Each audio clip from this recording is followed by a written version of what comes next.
ఇప్పుడు నేను అడిగిన చాలా మంది, సార్ జాబ్ చేస్తున్నా టైం దొరకలేదు అని, బిజీగా ఉన్నా టైం దొరకలేదు, బిజీగా ఉన్నా అని చెప్తున్నాం.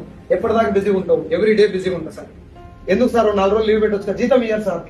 4 రోజులు లీవ్ పెడితేనే జీతం ఇయ్యరు. ఒక్క నెల జీతం రాకపోతే నీ పరిస్థితి ఏంది సార్? చాలా క్రెడిట్స్ ఉంటాయి సార్, ఆగిపోతుంది. 2 నెలలు రాకపోతే ఘోరం సార్, భయంకరం.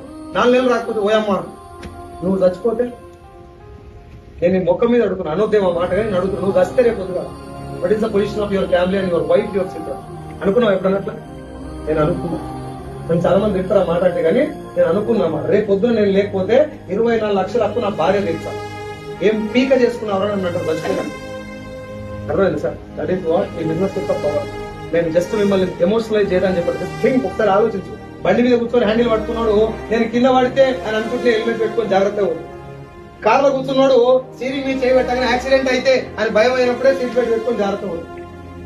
ఫ్యామిలీ రిక్వైర్మెంట్స్ ఉన్నాడు, బాధ్యతయుతంగా ఉన్నాడు, బార్లో కూర్చొని టైం పాస్ చేయడు. రేపు పొద్దుగాల, రేపు ఈ సెకండ్ నేను భూమి మీద లేకపోతే what is the position of my parents and my family అనుకున్నాడు. నడుము బిగించి పని చేస్తాడు, సెట్ అయిందా పని చేస్తాడు.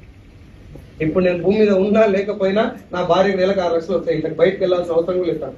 నెలకు 6 lakhs. దీనికోసం ఏం చేయాలో చేస్తారా సార్? నువ్వు భూమి మీద లేకపోయినా నీ భార్యకు నెలకు 1,00,000 రూపాయలు, నేను చెప్పేది 1,00,000 గురించి, I'm not telling about my wife. నెలకు 1,00,000 రూపాయలు నీ భార్యకు రావాలంటే నువ్వు ఎంత కష్టపడ్డా తప్పులేదు కదా? నువ్వు ఉన్నా లేకపోయినా నీ పిల్లలు పైసల గురించి అసలు బాధపడతలేదంటే ఎంత కష్టపడ్డా తప్పులేదు కదా?